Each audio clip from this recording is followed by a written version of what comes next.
بسم الله الرحمن الرحيم.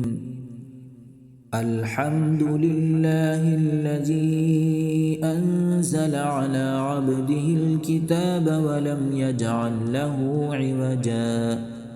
قيما لينذر بأسا شديدا من لدنه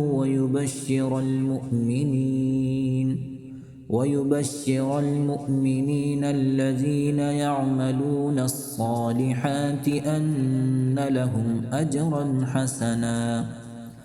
ماكثين فيه أبدا وينذر الذين قالوا اتخذ الله ولدا ما لهم به من علم ولا لآبائهم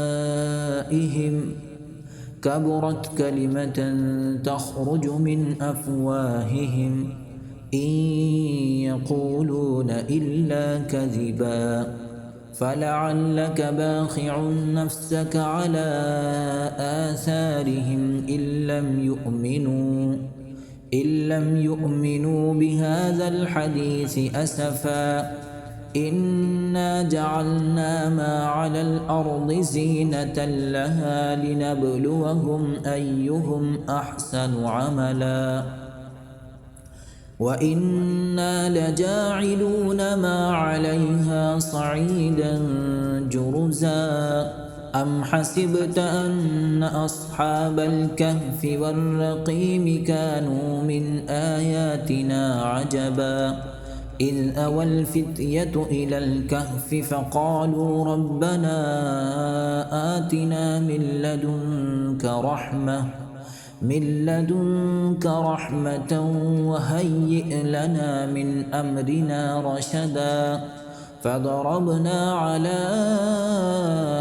آذانهم في الكهف سنين عددا ثم بعثناهم لنعلم أي الحزبين أحصى لما لبثوا أمدا نحن نقص عليك نبأهم بالحق إنهم فتية آمنوا بربهم وزدناهم هدى وربطنا على قلوبهم إذ قاموا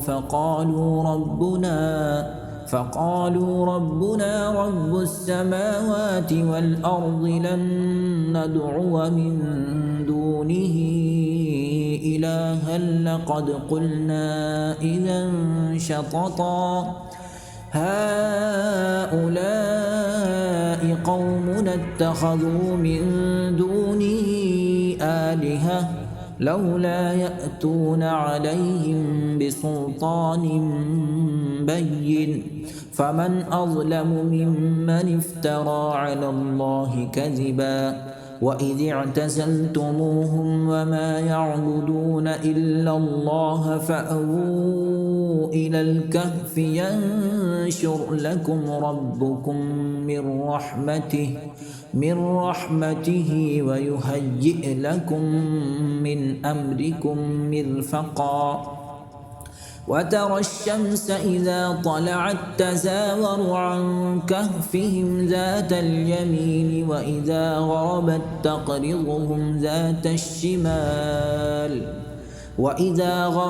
تقرضهم ذات الشمال وهم في فجوة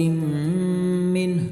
ذلك من آيات الله من يهد الله فهو المهتد ومن يضلل فلن تجد له وليا مرشدا وتحسبهم أيقاظا وهم رقود ونقلبهم ذات اليمين وذات الشمال وكلبهم باسط ذراعيه بالوصيد لو اطلعت عليهم لوليت منهم فرارا ولملئت منهم رعبا وكذلك بعثناهم ليتساءلوا بينهم قال قائل منهم كم لبثتم قالوا لبثنا يوما أو بعض يوم قالوا ربكم أعلم بما لبثتم فابعثوا أحدكم بورقكم هذه إلى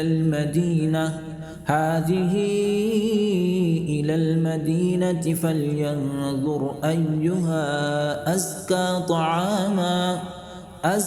طعاما فليأتكم برزق منه وليتلطف ولا يشعرن بكم أحدا إنهم إن يظهروا عليكم يرجموكم أو يعيدوكم في ملتهم ولن تفلحوا إذا أبدا وكذلك أعثرنا عليهم ليعلموا أن وعد الله حق وأن الساعة لا ريب فيها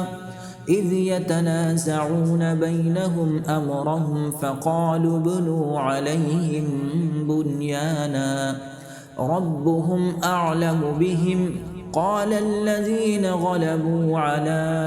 أمرهم لنتخذن عليهم مسجدا سيقولون ثلاثة رابعهم كلبهم ويقولون خمسة سادسهم كلبهم رجما بالغيب ويقولون سبعة وثامنهم كلبهم قل ربي أعلم بعدتهم ما يعلمهم إلا قليل فلا تمار فيهم إلا مراء ظاهرا ولا تستفت فيهم منهم أحدا ولا تقولن لشيء إني فاعل ذلك غدا إلا أن يشاء الله واذكر ربك إذا نسيت وقل عسى أن يهديني ربي لأقرب من هذا رشدا ولبثوا في كهفهم 300 سنين وازدادوا 9 قل الله أعلم بما لبثوا له غيب السماوات والأرض أبصر به وأسمع ما لهم من دونه من ولي ولا يشرك في حكمه أحدا واتل ما أوحي إليك من كتاب ربك لا مبدل لكلماته ولن تجد من دونه ملتحدا واصبر نفسك مع الذين يدعون ربهم بالغداة والعشي يريدون وجهه ولا تعد عيناك عنهم تريد زينة الحياة الدنيا ولا تطع من أغفلنا قلبه عن ذكرنا واتبع هواه وكان أمره فرطا وقل الحق من ربكم فمن شاء فليؤمن ومن شاء فليكفر إنا أعتدنا للظالمين نارا أحاط بهم سرادقها وإن يستغيثوا يغاثوا بماء كالمهل يشوي الوجوه بئس الشراب وساءت مرتفقا إن الذين آمنوا وعملوا الصالحات إنا لا نضيع أجر من أحسن عملا أولئك لهم جنات عدن تجري من تحتهم الأنهار يحلون فيها من أساور من ذهب ويلبسون ثيابا خضرا من سندس واستبرق متكئين فيها على الأرائك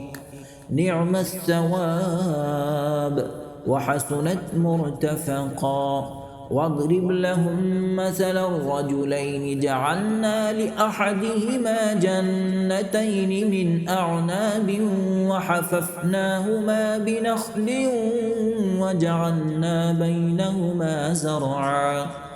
كلتا الجنتين آتت أكلها ولم تظلم منه شيئا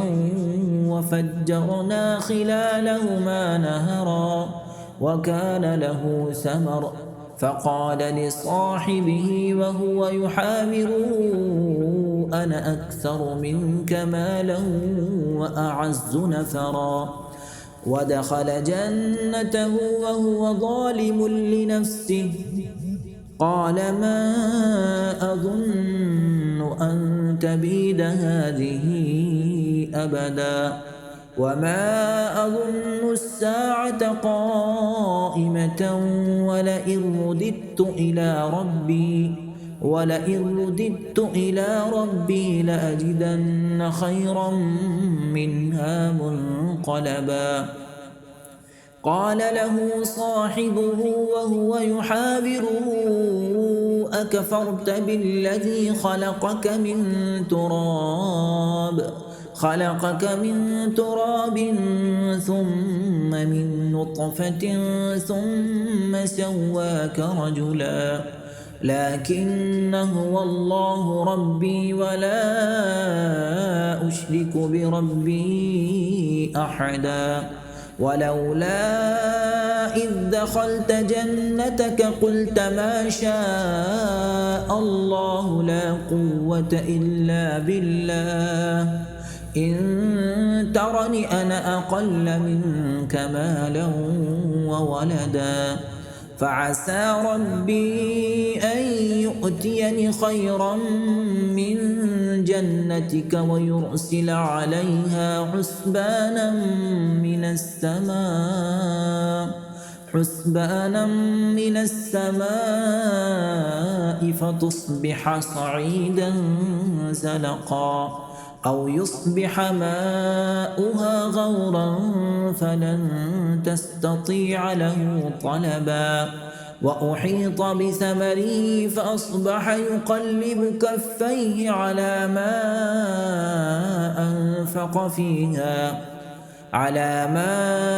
أنفق فيها وهي خاوية على عروشها ويقول يا ليتني لم أشرك بربي أحدا. ولم تكن له فئة ينصرونه من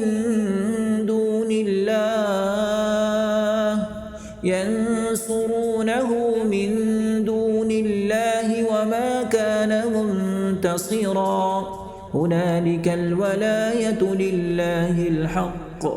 هو خير ثوابا وخير عقبا. واضرب لهم مثل الحياة الدنيا كماء إن أنزلناه من السماء فاختلط به نبات الأرض فأصبح هشيما تذروه الرياح وكان الله على كل شيء مقتدرا. المال والبنون زينة الحياة الدنيا والباقيات الصالحات خير عند ربك ثوابا وخير أملا. ويوم نسير الجبال وترى الأرض بارزة وحشرناهم فلم نغادر منهم أحدا وعرضوا على ربك صفا لقد جئتمونا كما خلقناكم أول مرة بل زعمتم أن لن نجعل لكم موعدا ووضع الكتاب فترى المجرمين مشفقين مما فيه ويقولون يا ويلتنا ما لهذا الكتاب لا يغادر صغيرة ولا كبيرة إلا أحصاها ووجدوا ما عملوا حاضرا ولا يظلم ربك أحدا. وإذ قلنا للملائكة اسجدوا لآدم فسجدوا إلا إبليس كان من الجن ففسق عن أمر ربه أفتتخذونه وذريته أولياء من دوني وهم لكم عدو بئس للظالمين بدلا.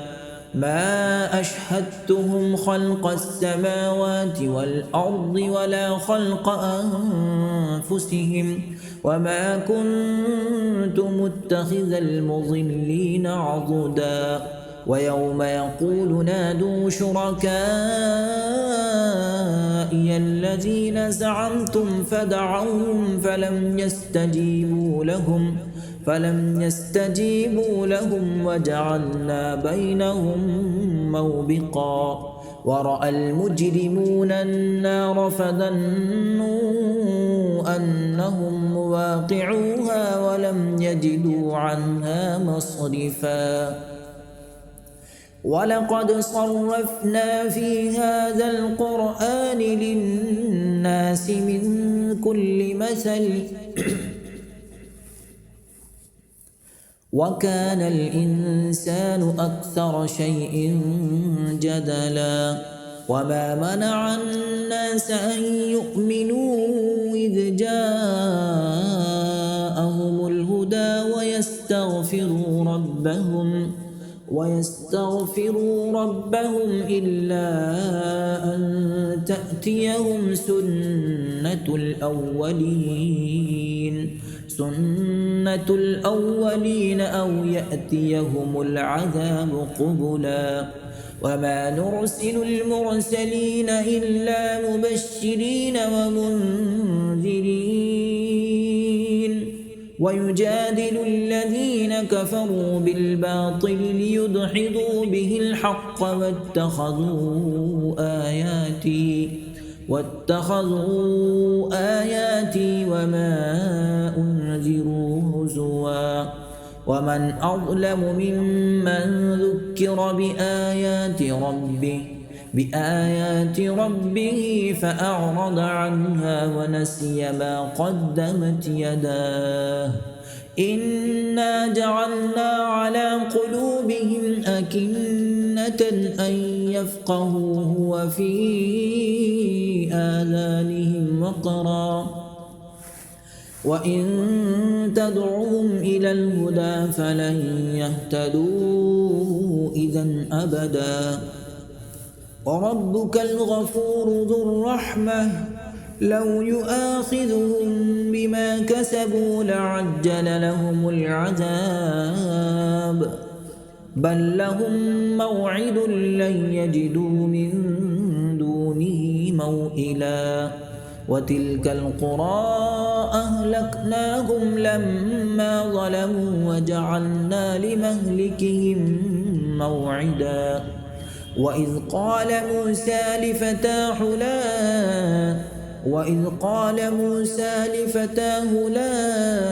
أبرح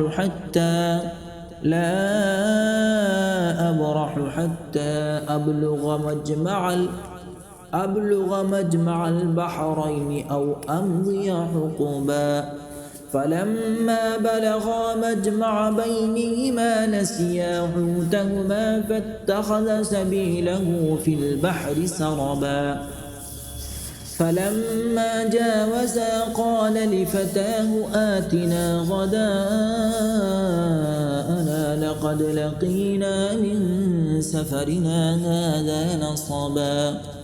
قال أرأيت إذ أوينا إلى الصخرة فإني نسيت الحوت وما أنسانيه إلا الشيطان أن أذكره واتخذ سبيله في البحر عجبا قال ذلك ما كنا نبغي فارتدا على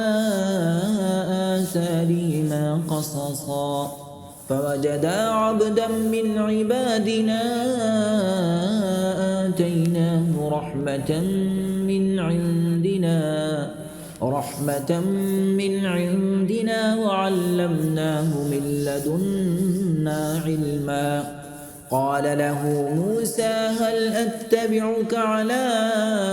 أن تعلمني مما علمت رشدا قال إنك لن تستطيع معي صبرا وكيف تصبر على ما لم تحط به خبرا قال ستجدني إن شاء الله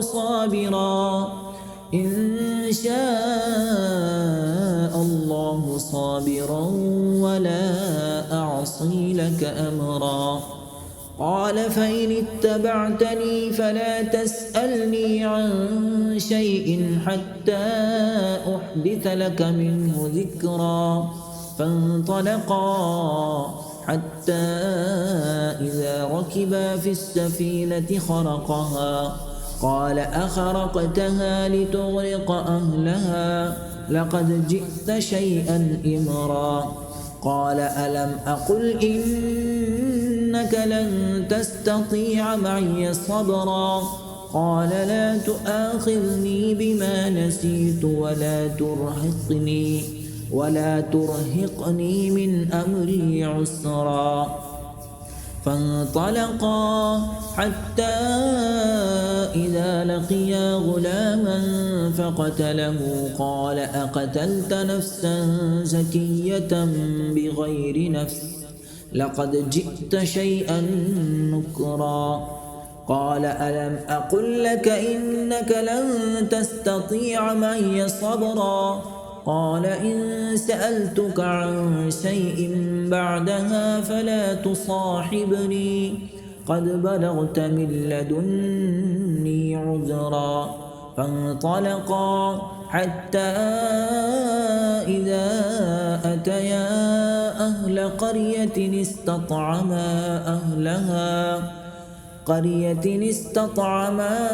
أهلها فأبوا أن يضيفوهما فوجدا فيها جدارا يريد أن ينقض فأقامه قال لو شئت لاتخذت عليه أجرا قال هذا فراق بيني وبينك سأنبئك بتأويل ما لم تستطع عليه صبرا أما السفينة فكانت لمساكين يعملون في البحر فأردت أن أعيبها وكان وراءهم ملك يأخذ كل سفينة غصبا وأما الغلام فكان أبواه مؤمنين فخشينا أن يرهقهما طغيانا وكفرا فأردنا أن يبدلهما ربهما خيرا منه زكاة وأقرب رحما وأما الجدار فكان لغلامين يتيمين في المدينة وكان تحته كنز لهما وكان أبوهما صالحا فأراد ربك أن يبلغا أشدهما ويستخرجا كنزهما رحمة من ربك وما فعلته عن أمري ذلك تأويل ما لم تستع عليه صبرا ويسألونك عن ذي القرنين قل سأتلو عليكم منه ذكرا إنا مكنا له في الأرض وآتيناه من كل شيء سببا فأتبع سببا حتى إذا بلغ مغرب الشمس وجدها تغرب في عين حمئة ووجد عندها قوما قلنا يا ذا القرنين إما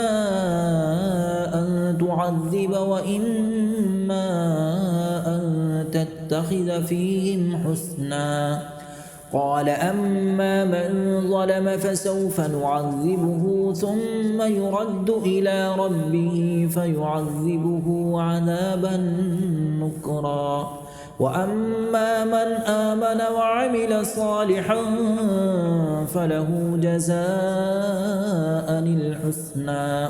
وسنقول له من أمرنا يسرا ثم أتبع سببا حتى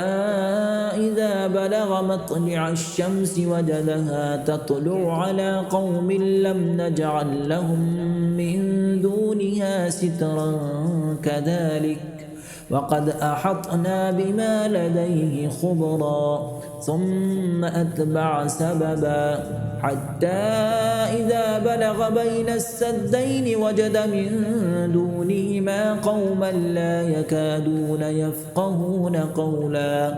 قالوا يا ذا القرنين إن يأجوج ومأجوج